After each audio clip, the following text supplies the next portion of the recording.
There are one or two things I want to say about that.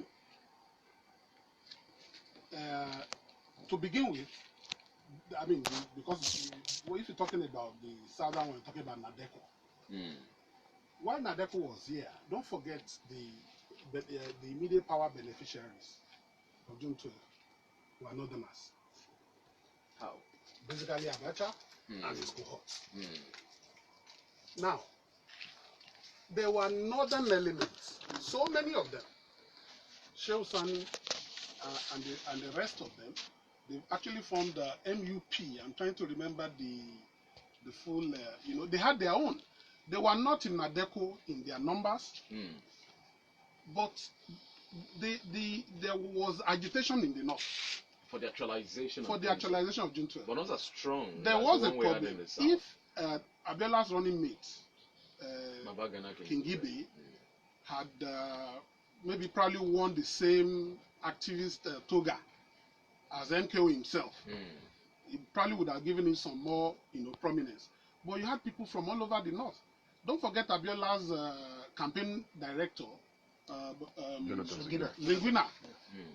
Zingwina was from Adamawa. So many of them from across the north. Maybe they were underreported, probably, but also because campaigning to get the north out of power, as it were, while the northern soldiers were saying that, look, this is our thing. Because part of the reasons why they were insinuating, there was no formal reason in the annulment statement that was distributed by, what's his name? The CPS to ICOMO. His name keeps running through my head. But I'll talk about it later. There was no reason given, just a test statement saying it had been annulled. And like I said, the beneficiaries were northerners who, as at that time, and probably up to now, believe that their lot in Nigeria is control of political power. So it was very difficult for them. But a lot of them still came out, to join that struggle, to do whatever they could do. But Gada Kalto the journalist was killed. He was a northerner. So many of them. But again, maybe like I said, it was underreported. Well, Honorable Wolade, Abiola Kingibe, that ticket was a Muslim ticket. Christians led by the Hausa were in the forefront of the struggle for June 12, pre and post. Today, we have religious bigotry dominating our political space. How did we descend from that high, the high of that high, to the lows of today? Yes, it is unfortunate that we have descended to that, but it falls on leadership. Leadership takes a lot. Whatever we do, you'll always go back to the word leadership. Who is running the affairs? What direction is it taking you? If you look at Nigeria's history, if you look at the form of leaders we've had at different phases, different times that we've had these leaders, you realize that those who make religion part of something is also political. You try to go to your area and to try and fill up the sentiments.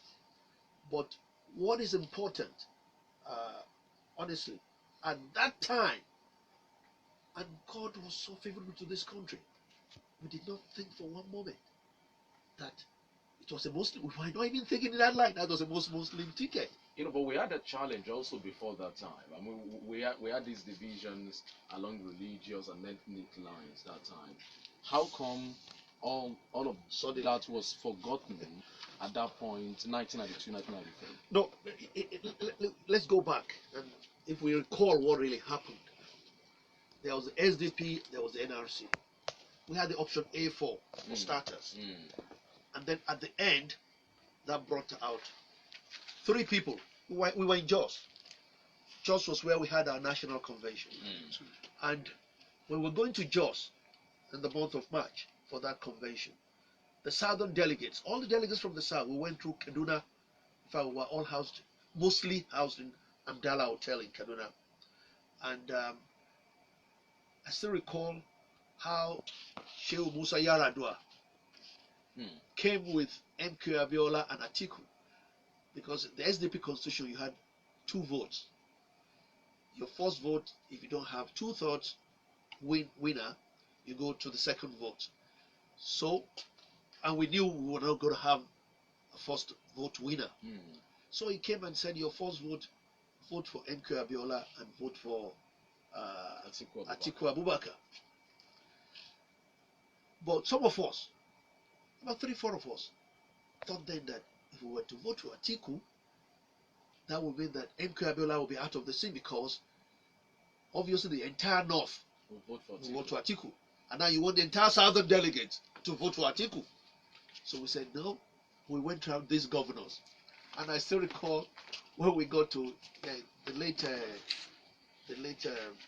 governor here, Isiaka Adeleke was our governor here. And Isiaka supported the concept of what we were saying. But when we got to Ibadan, Kolapo Ishola was the governor. And Kolapo Ishola referred us to Adidibu. Adidibu said that he had promised Yaradua that whatever he wanted, they will give to him. So, but at the end of the day, we never thought for a moment, because even with MK Abiola being a Muslim, everybody knew him then as a Muslim. He went to a Christian Baptist grammar school in Abeokuta. He had so many, of course, Christian friends. He never allowed that to becloud the things he was doing. And so Nigerians then wanted a change. We wanted to leave the military. And we felt that here we have a candidate. And when MK Abiola was elected in our primaries, and he got there, let me tell you what is interesting. The governors were the ones who even canvassed that Babangana Kingibe should be his running mate. Not thinking that Babangana, being a Muslim, because we felt Babangana had been the national chairman of the SDP, he will perform well as the running mate and be political, because MK Abiola was not a politician. He was a business mogul who came into politics because he was a successful businessman. Right. And we thought that he could take Nigeria to greater heights, and which we all thought he would do, with the politician now backing him by his side. So we were not looking at the religious line, and it was a consensus. It was a consensus that yes, Babangana Kingibe as a running mate will be the ideal running mate. And so we didn't look at that. We wanted the military to be out. Okay, well, Otumba Oloke, if you check the Abiola campaign, that time, it was phenomenal of some sort. The jingles were out of this world, they were frenzy and big. The campaign was anchored on farewell to poverty, Hope 93. I still remember some of the jingles. I mean, very, very popular lines at that particular. But I mean, as a small boy, remembering the jingles at that time. They were unforgettable. Unforgettable. Very fantastic campaign he ran with core messages: farewell to poverty, preaching hope.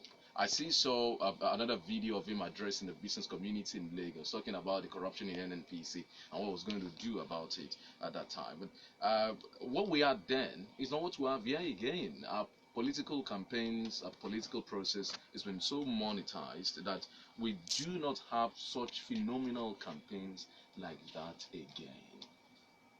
How did we fall this low again? Yes, I think it's maybe, like you said, it's been so monetized. That is on the part of the politicians. And on the part of the followers, regime in, regime out, there is no change. There is no, the kind of benefits people expected, they did not get. June 12 itself was a part of it. Because if you are lined up and you voted without inducement for a candidate, and all of a sudden, a statement just came out and said the entire process, had been annulled. Barrister Olade said, I think he jumped a bit to the convention in Jos. Before that convention, at which Atiku and MKO were the candidates, there had been 2 major annulments across both political parties, which in itself or in themselves were enough to create apathy. Because by that time, some people were already like, was the military going to leave? But eventually, they said they were going to leave. And then the election produced a result which was not effective. And from there, you've had the politicians, who come in, you see them, you probably pity them that they have good ideas. When they get there, they do nothing. They go in with 2 slippers, they come back with humongous, properties. And that is, I believe that's the reason that over time, people now, they're like apathetic, or they just don't want to make any effort for any politician free of charge. They say he's going there to make money. But like you said, look at that Abiola's document. I don't think since the time of Awolowo anybody had such a pact that he presented to the Nigerian people. Farewell to poverty. Very comprehensive. And he could do that because he himself was a victim of poverty. All right. Well, I'd like for you to hold on. We have joining us live on the line from Abuja, the Federal Capital Territory, the personal assistant to the late Chief MKO Abiola, Lisa Olu Akerele, who is the traditional chief in Ilesha here in Osun State. Thank you for joining us on Frank Talk this morning on Rave 91.7 FM, Chief. Thank you for inviting me. Thank you very much. But Chief, you worked closely with the late Chief MKO Abiola. Tell me, how do you feel today that June 12 is now Nigerian Democracy Day? Well, first of all, we give glory to God that we are alive to witness this special day. It's been a struggle over almost 20 years to get this day dedicated to the martyr of democracy, that's the late MKO. And when it came, that was June last year, we Lord embraced it and gave kudos to President Muhammadu Buhari for his kind gesture. So it's a good thing for the country that last we have come to terms with the problem that we have been shying away from. And that problem is that we refuse to give honor to whom honor is due. The late MKO won the 1993 elections fair and square. But for some reasons, best known to those who cancelled the election, they thought of rewriting history. That like the late the former president of U.S., Jimmy Carter once said in his book, the book is titled Why Not the Best? He said that an idea is something you cannot kill because ideas have endurance without death. So the June 12 election and the victory of MKO was an idea. And the idea was to fully democratize Nigeria. And this is an idea that the military cabal tried to kill, that June 12 survived them all. And now we are today celebrating the great day. Well, so having worked closely with him for several years, who would you say Chief MKO Abiola was? Some just saw him as a billionaire, businessman, but today he's a martyr. But in the eyes of some, he's just a billionaire businessman. Who really was he? Because when you look at what we're experiencing today, some felt maybe it's just all hype. All of the promises he made that time probably wouldn't have been achieved. They've just been made promises of a politician, just promising everything to get to power. Who was he as a man? My late boss, late MKO, has always been an open book. What you see is what you get. He was extremely brilliant. He had a photographic memory, and he never forgot anything, no matter how many years had passed. He was extremely generous, and he is a rewarder of good deeds. And he was humane in the core. So that's who Abiola was. Well, he ran a phenomenal campaign. I mean, a fantastic one, such that he won even in the core north, defeating his opponent Bashir Tofa. Then, what do you think made that campaign tick? What do you think made him that acceptable across the divides, despite even having a deputy, a vice presidential candidate that was also a Muslim like himself? What made him tick? What made that campaign tick and resonate so well with Nigerians to accept him that time? Yes, like I said, the late MKO was a perfectionist. As a man who knew what he wanted, and he went for it. Let me start by the experience I had with the Concord Press, where I rose to the post of managing editor. The late MKO town or a state where Abiola never got or did not get chief sales title. So I would say Abiola was a people's man and remains a people's man. By the time he decided to run, he had become a brand. So that's it. People related to him because he is an open-minded person and generous to the fault. So poverty. I think that's been key. I mean, the cemetery with people. So it's like you had already watered the ground. And when you water the ground, you step on you know it, you know the Yoruba saying.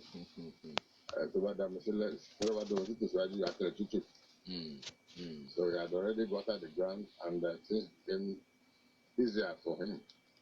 That's it. Well, General Babangida was his friend very much before that election. What went wrong before and after, Chief?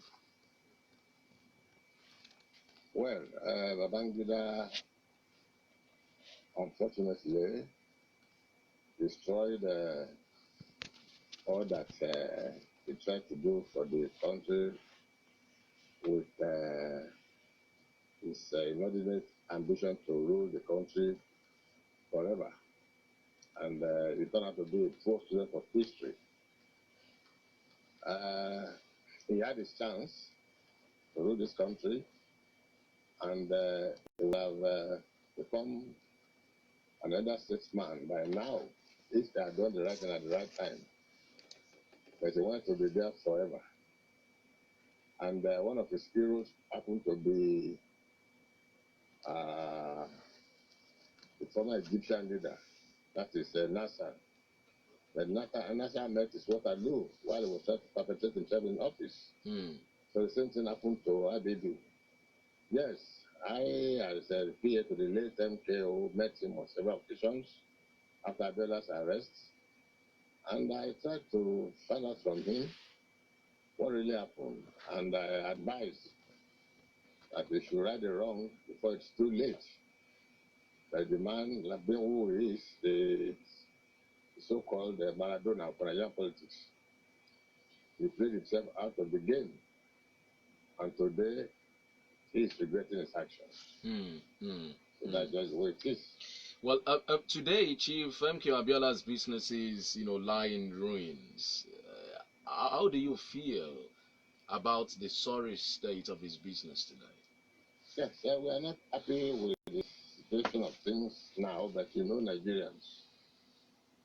A lot of people ganged up against him. Even before he died, some of his close friends were already gunning for his contracts. We are aware of this, that I won't mention names.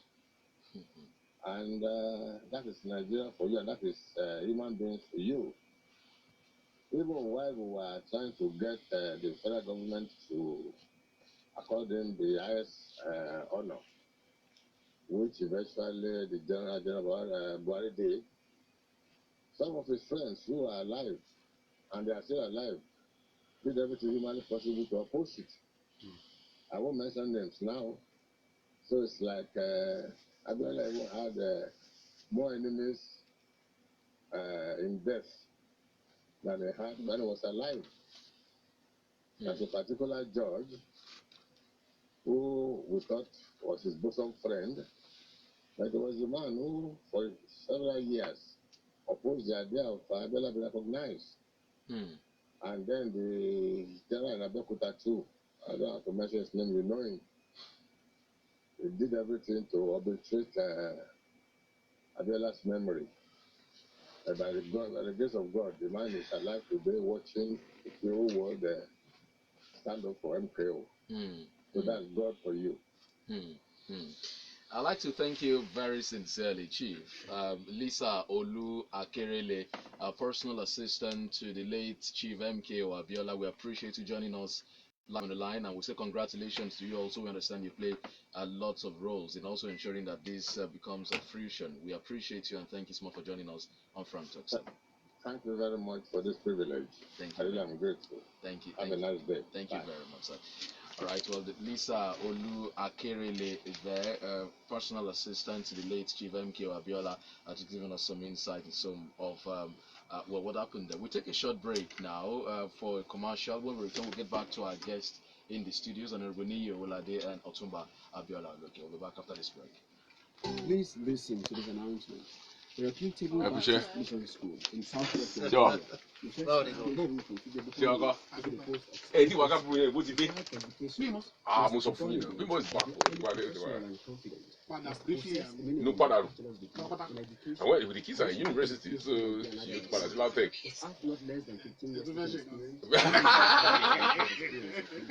Iye òwe bẹ́ẹ̀ fáwọn ọmọ wàhálà. Oye méjì kan lè méjì kan lè yẹn ṣe kan ó ti tó sílé náà ilé wọn wà ní. Ọmọ are very expensive. Method of application direct application with credentials, not linked Sure. by email. I wish this program is 2 hours. Honestly, because you are complicated. some things you are saying about that man, you know the people that man touched. It's far more Impression complicated took than what we place. are. I know. Nobody has mentioned Abacha here. Nobody doesn't hear. And Abacha was the Anola. David Mark ló máa ń dùn mí David fún Mark. Nigeria. History has been so fair to that guy. Lucky. Ṣé lọ́ọ̀kì ni ẹ ṣe? I don't know how he manipulated history. Lucky. Kó máa pa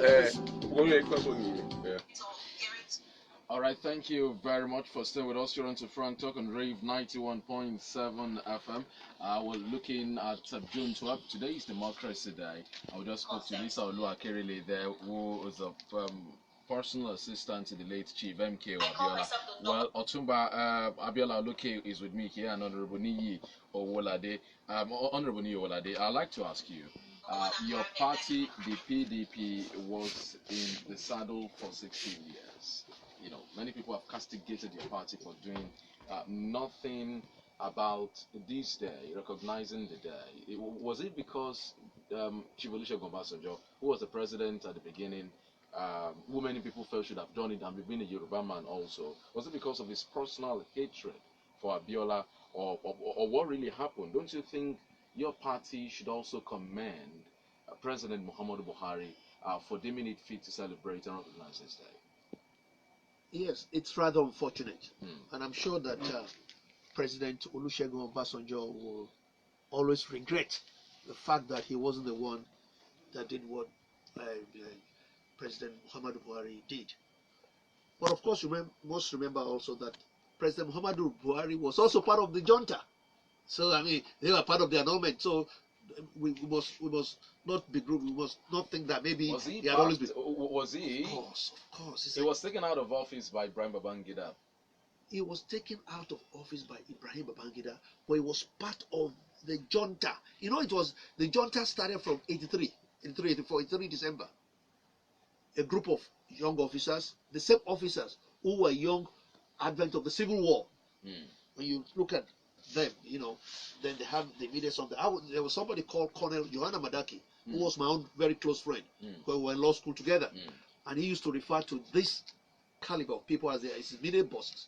That is Buhari, Babangida, Abacha.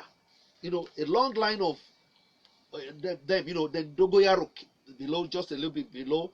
Then, of course, you'll have people like Husseini, and then you have Ayuba, a number of them. The same group, the same clique. They were mostly in infantry and the other corps, which Babangida was, which was the Ahmad. Infantry were the ones who were the real soldiers. Now, what happened, I think, is personal, honestly, with Obasanjo. Because Obasanjo even came to a Ferry meeting. I'll still recall this, in 1995, where he wanted to brief us. Papa Jackson was still our leader then. And he came and he spoke for 1 hour, 15 minutes. And he didn't say anything about MK Abiola. And we were all wondering, why should this man be here and not talk about MK Abiola? But he did not. They were classmates. Incidentally, they were classmates. Both Abiola and MKO. At Abeokuta Baptist Boys High School. And I had the opportunity of meeting one of their teachers, Papa Alao, Chief Alao is deceased now, and who said they were the two most brilliant students he had. You know, they were two of a kind. They were both very poor, but very intelligent. But that Abiola was very imaginative, always coming up with ideas.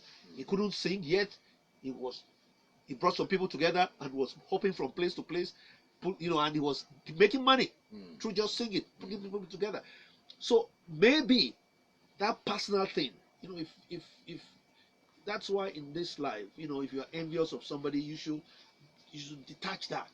For whatever you do. I'm sure that President Obasanjo will regret not doing what has just happened. Should we not commend the president for doing this? I'm rising above whatever issues he had with him there, even if it's part of the junta. I said at the beginning of this program that the greatest thing that he did for himself, that the best thing that he has done. I mean, when you look at the man's history from beginning, I'm talking of the president. I would say he's the most autocratic of all the military presidents we've had. Head of states, I mean, right of center, because we can put them on a slate and decide what plan for him to have done what he did. We must commend him for that. I mean, but it's not Uhuru. There's just so many things on the ground. If you declare June 12 as Democracy Day, what have we done to bring the spirit of June 12? Because we must know what June 12 stands for. June 12 stands for unity. June 12 stands for the fact that Nigeria is one. June 12 stands for true federalism. June 12, there's nothing we're doing today. There's nothing we're doing today. Are you saying now that we have farewell to poverty? Look, you know, when you look at the whole spirit, but of course, at least for declaring June 12, but we must go one step further. And there's one other issue which we've not touched about, which is very critical. The concept of reparation. That was one thing that MKO brought. No other politician vying for that office has even said anything about reparations. And we must always commend MKO Abiola, and we almost got there. Even the Western world were thinking in that line of reparations. Could that have been his own doing? I mean, pursuing the issue of reparation. Yes, in a way, because we know what the politics, especially the international politics, will be about. But I would have thought that the military was doing at the end of the day, but the military were only trying to forestall to be in power in perpetuity, and they lost out, and obviously that's where we are today. Well, just before we open the phone lines, going forward, what lessons of June 12 can Nigeria imbibe as a nation? I think the main lesson is to avoid impunity. You know, I do it because I have the power, not necessarily because it's legal. And I think that's the most important lesson. That we should let the will of the voters, we should let it count. All these things we've been saying, I listened to my former boss, Lisa Oluakerele, and much of what he said, particularly, in fact, everything he said about the personality of MKO is right. In fact, I think if he had more time, he could go on for like 1 hour. And if you ask anybody who worked with the late MKO, is like you will hear the same thing from all of us. But we are making a little mistake. We should be able to situate June 12th a little differently away from MKO. The June 12th phenomenon transcends MKO. MKO probably was the face of it. If you look at, I just mentioned the issue of reparation. That is on the black African scale. People are already talking about what kind of reparations have they done to the Abiola family. Yes, he got a GCFR, but Kingibe also got a GCON. So the movement, the June 12 movement, what exactly, we know that this is the first time we are marking it, so it's just like when you talk about the Black History Month in the US, all these issues will come up from year to year, and some will be examined, more deeply and all that. We have a forum, we have a platform on which to look at it. Now, the sacrifices of all those youths, people keep forgetting the role of Sani Abacha in June 12, who actually was in control, in charge of Nigeria since after the Oka coup. When, according to Babangida, he saved his life, and Babangida had to leave Lagos to go and live in Abuja. And Abacha was in charge in Lagos, and I remember at an occasion he was telling people that in Lagos, in Maryland, all he used to see was IBB must go, not Army must go. And when you look at this, vis-a-vis the issue of annulment, you know where it came from. But most people usually blame IBB because, to all intents and purposes, he was the top man. Captain of the ship. He was the so-called captain of the ship at that time. 2 weeks to the time he exited the villa, he was not being guarded. So, a lot of these things, like that's why I said at the beginning that these things are very, very complicated and complex. But I don't know whether we have the time to. We do not have the time. We do not have the time. We have to remember. Let's just take a couple of contributions from our people back home, messages and then phone calls to react to what we're about today. We'd like you to keep it short, keep it simple. Most importantly, let's keep it simple. You can now join the conversation by calling 806-867-6165. But talking about 806-867-6165. this was a Bradford superstar Thomas Mijadi did the car. 648-7177. You can equally make use of our social media platforms. For WhatsApp, 0703-175-9173, 0703-175-9173. Tweet at us at Rave917 Facebook is Rave917FM. Do remember to turn down the volume on your radio set or move away from it. And please, let's keep our comments. In the studio, man, the guy is going to smoke Nita. Maybe you are like MKO. No, why will I sack them? You can't send the ashtray. All I'm saying is they should not burn the building. Want to be ashtray? All right, we're first on the line. Hello, good morning. Hello, good morning. Hello, good morning. Good morning. What's your name? Where you calling from? My name is Akade from Iwo. Let's have a contribution, Mr. Akande. My name is Akade from Iwo. Go ahead with the contribution. Okay, this message on WhatsApp is from Olani Olamide from Housing Estate. He said the story behind June 12 is really very disappointing, and this is still a part of what is affecting Nigeria up till now. Leaders have been voted afterwards, but the fact that we failed to rectify that error and announce MKO as the true winner of that election without tribalism involved, people will still continue to act negative rather than positive, because how can you wrongs win rights and preaching to the populace to act right when they all know the truth behind it? This is what reconsideration. Hello, good morning. Hello. What's your name? Where you calling from? Hello, good morning. What's your name? Where you calling from? Okay, please, when you call, because of the network, just tell us your name or your location and then go on with your contribution. This one is from Abiodun Yewo from Ogoluwa. She was a June 12 incident will always engraved in our hearts in many years to come. I can't imagine how the people that announce the results will feel now. The significance of that, of symbols of good governance, good democratic settings. I hope our leaders learn from what happened then and do a rethink in whatever way and whatever they are doing presently. Hello, good morning. Hello, good morning. Hello. What's your name? Where you calling from? Hello. What's your name? Where you calling from? Hello. Oh my, the network seems very terrible this morning, but if you get through to us, just tell us your name, your location, and go ahead with the contribution. We can hear you from our end here. And this is from Comrade Tunde Akintilebo from Ile-Ife. It says, the recognition of June 12 as the authentic democracy day by President Buhari is highly commendable and a welcome development. However, it is highly desirable if the name of Bashir MKO Abiola, the symbol of the date, could be listed amongst the names of Nigeria's past presidents. God bless Rave FM. Thank you very much, Comrade Akintilebo. Hello, good morning. Hello, good morning. Hello, good morning, Femi. What's your name? Where you calling from? Let's have a contribution. You can turn down the volume of the radio set now.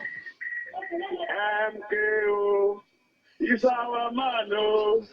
MKO, what's our man, oh?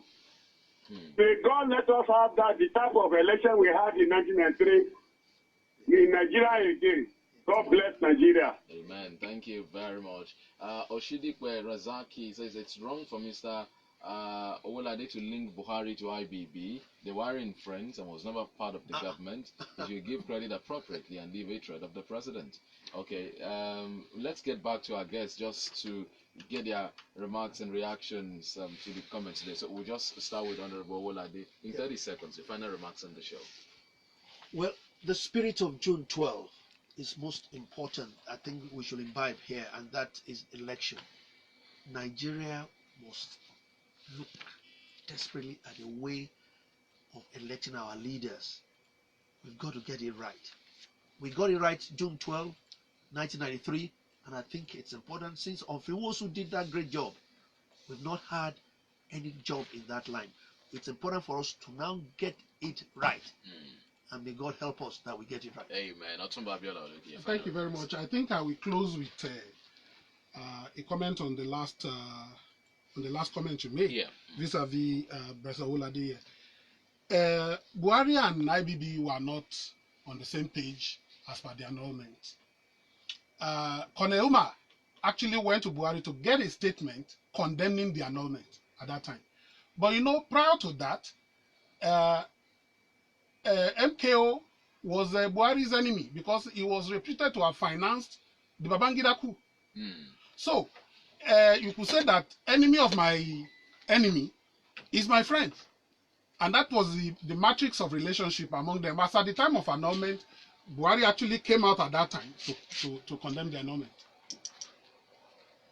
All right. Well, I'd like to thank you very sincerely for joining us on the program right here today. It's been a historic day, and we have more time to talk about these. But yesterday we had, new sets of leaders for the 9th National Assembly. We'll be talking about that tomorrow on Front. I'd like to thank you, Honorable Niyi Owolade, for joining us on the program, and also Otumba Abiola Oloke. Well, we'd like to play you, if possible, one of the jingles back then, just to bring back old memories. But if we know what we'd like to thank you for being a part of our world on the show today. My name is Femi Olanipekun. Bye-bye.